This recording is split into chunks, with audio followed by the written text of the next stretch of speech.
Olá, pessoal. Meu bate-papo de hoje será com Lucas Armbrust, que foi aprovado em primeiro lugar no Tribunal de Justiça do Estado do Espírito Santo para o cargo de analista judiciário na área de judiciário. Deixar claro que no momento dessa entrevista ainda não saiu o resultado definitivo pós-recurso das discursivas, então esse resultado pode mudar, mas a gente fica na torcida aqui para dar tudo certo, para continuar no topo da lista, Lucas. Então, para a gente começar, queria que você se apresentasse para as pessoas que estão nos assistindo, dizendo aí se eu falei seu sobrenome certo, a sua idade, imagino já qual a sua formação, mas se pudesse apresentar para a gente. Gostaria de primeiro agradecer pelo convite. Fico muito feliz, muito honrado de poder participar dessa conversa e espero que seja de alguma ajuda e alguma utilidade para quem nos assiste.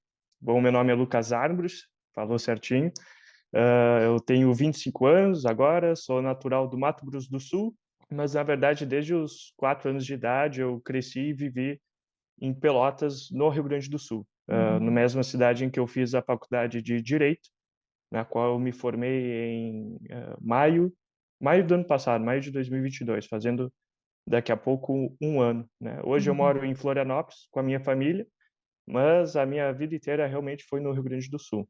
Uhum. Quando se fala em direito, né, eu acho que a área de formação, pensando em concursos de área específica, que mais tem possibilidade, né? Além de concurso aí para tribunais, né, como analista judiciário da área judiciária, pode fazer para oficial de justiça, juiz, promotor, defensor, é uma vasta área. Então, de onde veio a vontade de fazer concurso público? A faculdade já foi pensando nisso, a vontade veio no decorrer da faculdade, como que foi também a escolha do cargo? A decisão de começar a estudar para concursos, ela foi uma decisão até que, vamos dizer, meio súbita. De fato, desde o início da faculdade, assim, acho que como praticamente todo estudante de direito, eu fiz vários estágios, né, e principalmente em órgãos públicos. Então, desde esses estágios, eu já tive contato com o serviço público. Já entendia mais ou menos como é que era o serviço, como é que se dava também as provas, etc, né. Lá pelo final da faculdade, nos últimos semestres, eu comecei a ter uma curiosidade pela iniciativa privada.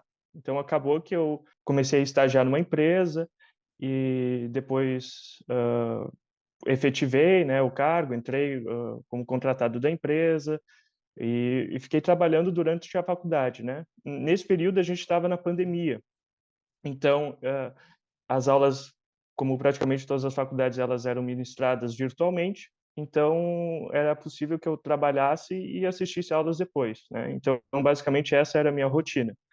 Isso se dava lá em Pelotas, na minha cidade, só que eu acabei me transferindo para Goiânia, fui trabalhar lá em Goiás. E nisso eu conheci um amigo, um colega de trabalho, e numa noite aleatória, numa noite qualquer, a gente estava conversando sobre a vida, enfim, sobre o futuro, sobre o trabalho, sobre vida profissional. E sem, né, meio que inesperadamente a gente começou a fazer: "Tá, e como seria a vida de concursado?", né.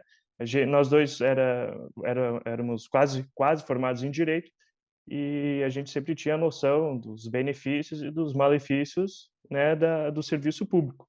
Acabou que como a gente ficou colocando os prós e contras, acabou que os prós para estudar para concurso eram muito grandes. Eles acabavam quase que atropelando, né, os contras. A gente, depois dessa conversa, a gente basicamente falou: "Tá, vamos seguir esse caminho, parece racional, parece objetivamente certo, então, vamos seguir nisso". Então, já quase que um período de 2 dias, a gente acabou saindo da empresa e começou a estudar. Ele foi aprovado, na Polícia Civil, e eu agora fui aprovado no tribunal, e isso foi aí no período de um ano, mais ou menos.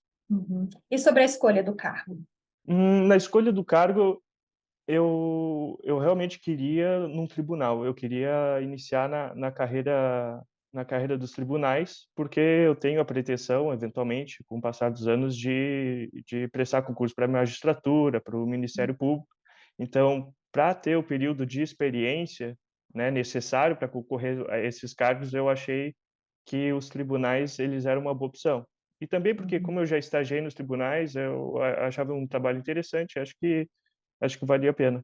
Uhum. Você comentou que a vontade de estudar para concurso, né, veio através de uma conversa despretensiosa, mas muitos depois Né? que entram no mundo dos concursos é que vê a realidade mesmo, como é a concorrência, o quão difícil é ter que se dedicar, abrir mão de muita coisa, o estudo propriamente dito, né, que não é fácil.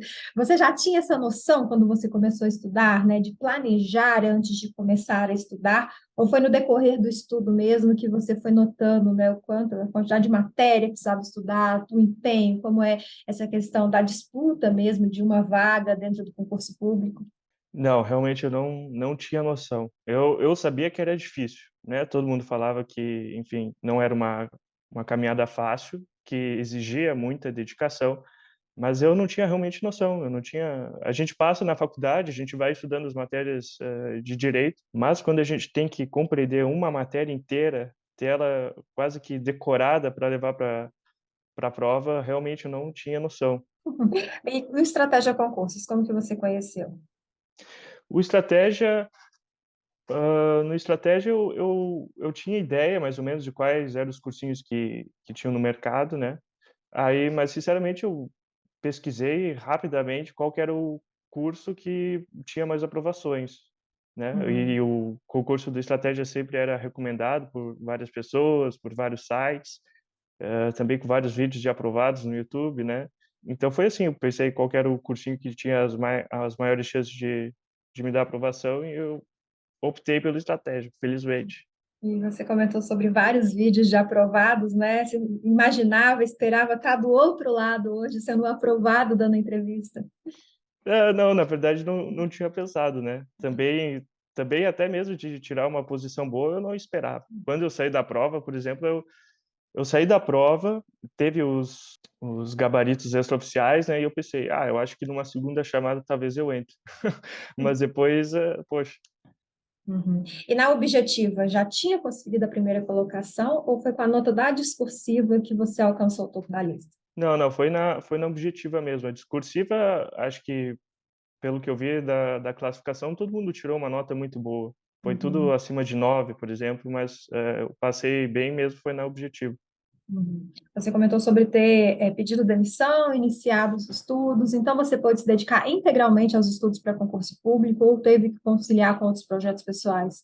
Não, basicamente eu tinha o dia inteiro para estudar, né. Naquela época eu estava morando em Goiânia, e minha família ainda mora aqui em Florianópolis, né, e daí eu falei desse desejo para eles, falei: "Você se importa de eu voltar a morar com vocês?" Eles: "Não, tudo bem, pode vir." Dedicava quase exclusivamente para o concurso, né. Eventualmente eu fazia algum outro serviço na advocacia, mas era pontual, não era muita coisa, mais era os Uhum. estudos mesmo. Uhum. E você tem servidores públicos na família, próximos, né? Porque parece uma decisão assim, para quem não conhece o mundo dos concursos, você virar para a família assim, ó, pedir demissão e vou voltar para casa, tudo bem? Eles entenderam, acharam loucura, falaram para você pensar um pouco mais, ou já conheciam, né, o mundo dos concursos, o serviço público, e foi mais fácil esse entendimento para eles. É, eles tinham noção sim, né, pelo menos na minha família não até onde eu sei, não tem ninguém formado em direito, mas eles têm conhecimento desse mundo, eles sempre falavam para mim na faculdade, né, eles falavam: "Lucas, estuda, faz concurso", mesmo que ele minha mãe é professora, então ela tem conhecimento de Uhum. concursos, né, ela fez concurso, foi aprovada também para professora, então ela tinha mais noção, em relação ao resto da família. Mas eles sempre me apoiaram, sempre acharam uma ótima ideia, né. Acho que todo pai quer que o filho tenha estabilidade, tenha um cargo público. Uhum. Pensando até num pré-edital, né? Por mais que você tenha essa disponibilidade do dia todo para estudar, ninguém consegue, né? Absorver com qualidade conteúdo durante o dia todo. Claro que no pós-edital, mais próximo da prova, vendo ali a linha de chegada, é mais fácil, né? Você dar uma acelerada, aumentar o ritmo de estudo. Mas para você que estava iniciando no mundo dos concursos, quantas horas por dia você conseguia estudar? Isso pensando num pré-edital, no pós-edital, você aumentava esse tempo de estudo, né? Concurseiro adora isso, horas líquidas. Você cronometrava seu tempo de estudo? Sim, eu tinha uma meta e cronometrava. Se eu parava, se eu levantava, se eu ia tomar uma água, ia no banheiro, eu parava o cronômetro mas tentava alcançar a meta. As horas líquidas, elas variaram, conforme o tempo. Eu iniciei com 6 horas, fazendo quase a maioria pela manhã e depois um pouco pela tarde. mas depois eu aumentei para 7 e principalmente depois que saiu o edital do Tribunal do Espírito Santo, aí eu comecei a estudar 8 mesmo. Isso pelo menos Uhum, até lá uma última semana, que daí eu já diminui o ritmo, mas em uhum, regra foi, vamos botar numa média de 7 horas líquidas. uhum. E o TJ foi sua primeira experiência de prova, foi sua primeira aprovação? Quando eu comecei a estudar no início, eu já tentei fazer várias provas, porque eu tinha recebido essa dica, né, de que mesmo que não seja o concurso que você quer, é bom você treinar, é bom você se ambientar de como é que é um dia de prova real, né. Tem os simulados, por exemplo, simulados eu não fiz praticamente nenhum, mas eu usava como simulados provas reais. Então, concursos municipais, concursos de tudo que tinha aqui na volta, por exemplo, eu ia fazer, que tivesse alguma relação com direito. Mesmo que muitas matérias eu não tenha estudado, eu fazia esses concursos, né. Até alguns eu cheguei perto de passar, mas como era geralmente uma vaga, 2 vagas, aí eu não consegui. Mas aí sim, quando saiu o edital, que eu não estava exatamente esperando por ele, eu não sabia que ia sair esse tribunal, mas aí saiu o edital, eu vi como é que era a carga horária, a remuneração, vi que era o estado do Espírito Santo, achei um estado ótimo, né, e daí nesse momento eu optei por focar no Tribunal do Espírito Santo. Aí como a maioria das matérias eu já tinha visto, já tinha estudado antes, aí ficou fácil, né, só revisar basicamente. Como dizem, né, estudante estuda, concurseiro faz prova. Então, fazer prova, sentir esse momento de prova, lidar com nervosismo, saber que se você se dá melhor quando você não leva nada para comer, quando você leva um lanchinho, se levanta para ir no banheiro, se não, parece detalhes, mas você acostumar o seu lado psicológico a fazer provas, né, também pode ajudar muito no momento ali da Uhum, prova, qualquer situação que acontecer, não te desestabilizar, né, já passei por entrevistas, pessoas que comentaram isso, às vezes marcam um gabarito errado, às vezes a sala estava muito quente, às vezes antes de começar teve uma confusão na sala, então poder passar por essas experiências e vale a dica também de olhar no edital e ver, né, para quem não tem condições, porque a gente sabe que fazer provas, mesmo que sejam provas municipais, provas perto de casa, se você morar numa capital, sempre vai ter provas, né, para você fazer, mesmo que de concursos uhum, menores, mas tem a inscrição, né? Então vale a pena olhar lá, porque tem isenções também. Então, para quem não tem condições, às vezes, doar sangue já é um motivo para você ter isenção, então você vai estar ajudando outra pessoa, ainda vai estar se ajudando também. Então, vale olhar lá essas possibilidades e fazer provas aí. Mas como que você fazia para manter o pé no chão, né? Porque eu imagino que dessas provas que você fez, algumas você pode ter ido bem, mas algumas você pode ter, como dizem lá na minha terra, em Minas, ter tomado uma lapada, né? Ter olhado assim, uhum. gente, como é que você fazia para, mesmo com a consciência que era treinamento, né, ver aí alguns resultados e ainda continuar firme e forte na caminhada, sabendo, não, é só uma experiência, ainda não é a prova que eu quero, então agora é o momento de errar mesmo. Eu tinha essa mentalidade que, eh, se eu não passasse, tudo bem, não era o meu objetivo final e, na verdade, conforme a gente vai estudando, né, a gente vê resultados nas provas. Por mais que a gente faça questões, por mais que a gente vê porcentagem subindo, a gente percebe realmente a nossa evolução quando nós fazemos provas. Quando pega questões, difíceis, questões que você não é acostumado com a banca, por exemplo, né, a prova do tribunal era a CESP, Sebrasp, né, mas aí eu ia fazer cargo municipal, era uma banca menor, uma banca que ninguém conhece, por exemplo, que quase não tinha questões. Então eu tinha essa mentalidade que estava tudo bem, mas com o passar dos meses eu via resultado, eu via crescimento. Eu acertava questões, de níveis que antes eu não conseguia, e mesmo que eu não aprovasse, mesmo que não ficasse bem classificado, eu via que estava evoluindo. Uhum. Você comentou sobre ter uma média de 7 horas diárias de estudos, né? Isso incluía finais de semana. E como que você montava o seu cronograma? Eram quantas matérias que você estudava por dia? Como que você dividia, né, as matérias que você ia estudar? Eu tenho uma planilha no Excel, mas que é extremamente simples. Eu só tenho anotado os dias da semana e as matérias que eu vou estudar. Não conto nada, não tem nenhuma contabilidade, nada. É só as matérias que eu vou estudar, no ciclo, né, é um ciclo. Você tem as matérias que você estuda, você vai rodando o ciclo conforme a semana. Geralmente era entre 3 a 4 matérias, que eu ia fazendo todo dia. Nos finais de semana, geralmente sábado, eu fazia um ciclo, eu pegava uma dessas matérias. No domingo, eu fazia só a revisão, que é a revisão por flashcards, que era o jeito que eu revisava, e lia informativos de jurisprudência. Geralmente eu usava só a manhã de domingo e o resto do dia eu tirava com folga. Claro que pelo cargo que você escolheu, né, as matérias de direito têm um peso maior, mas infelizmente não cai só matérias da sua formação, cai as matérias básicas também. Que peso você dava, né, na hora de dividir aí o seu ciclo entre as matérias básicas, matérias específicas? Que a gente parte do pressuposto que as matérias específicas, apesar de ser mais conteúdo, muitas vezes em algumas provas tem um peso maior, até pelo número de questões ou pela pontuação em si, é uma matéria que você já tem alguma base, apesar de me falarem que quem estuda direito, né, na faculdade aprende a ser reflexivo, a pensar, já na prova não, você Uhum, tem que ser objetivo, é um pouco diferente. sim. Mas a partir do momento que você já tem, digamos assim, já é familiar para você, né, as leis. Eu, por exemplo, sou formada em jornalismo, uma vez quando eu precisei gravar do Estratégia Cast, que eu comecei a gravar leis em áudio, nossa, eu tive muita dificuldade, porque são palavras difíceis, a linha, parágrafo, então para quem é do mundo de fora, né? Eu antes achava, ouvia lei seca para mim era blitz na rua. Então, para você que é formado em direito, já ultrapassa, né? Já chega mais lá na frente. Mas como que foi a divisão para você na hora de estudar entre as matérias básicas e específicas? Era o mesmo peso que você dava na hora de montar o seu cronograma, o seu ciclo? Então, realmente, eu acabava dando praticamente o mesmo peso,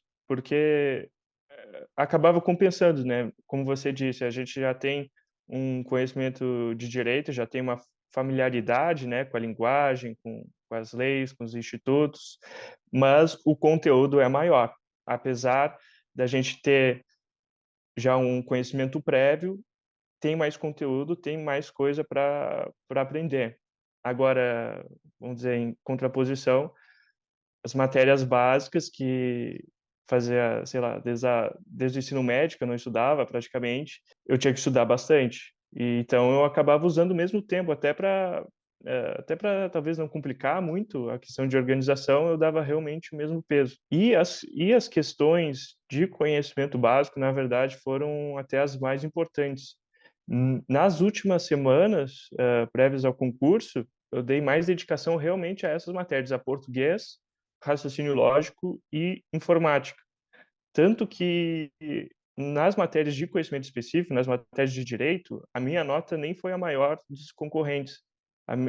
O que me deu a primeira classificação foi os conhecimentos básicos, foi onde eu acabei tendo o diferencial em relação à concorrência, né?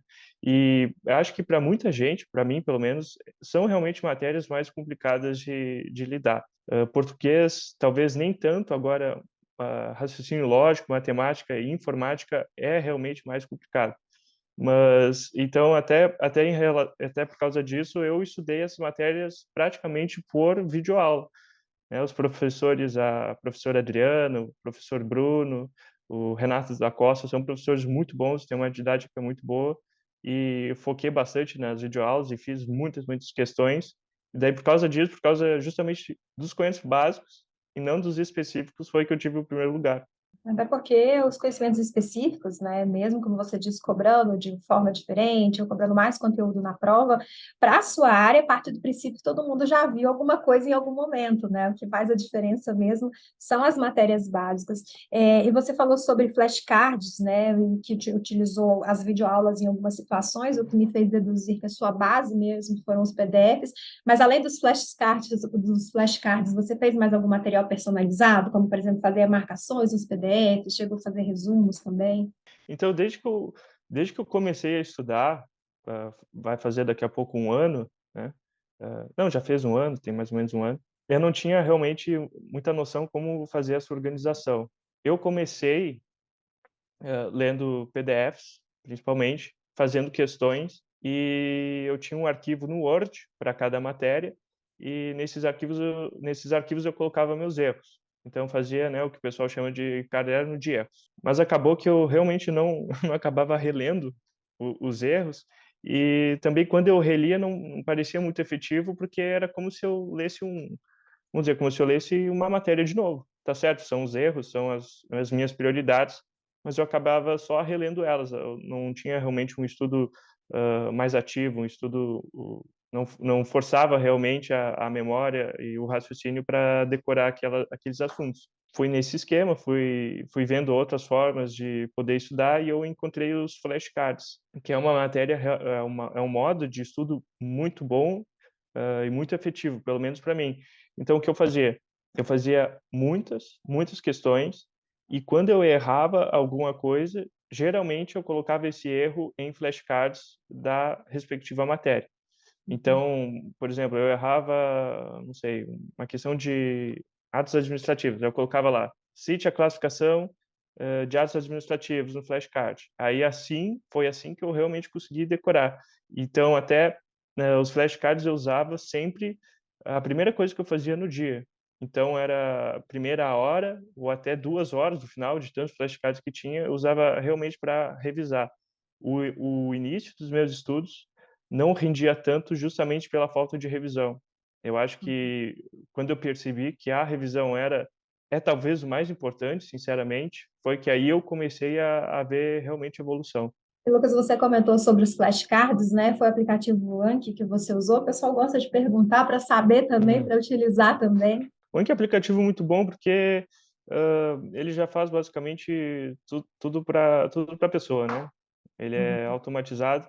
Então isso era algo que eu tentava fazer também nos estudos, era descomplicar o máximo possível. Eu sei que tem muitas pessoas, por exemplo, que fazem revisões periódicas, né, de um dia, 7 dias, 30 dias. Eu até tentei fazer isso, mas eu achei, para mim, pelo menos, eu achei muito complicado.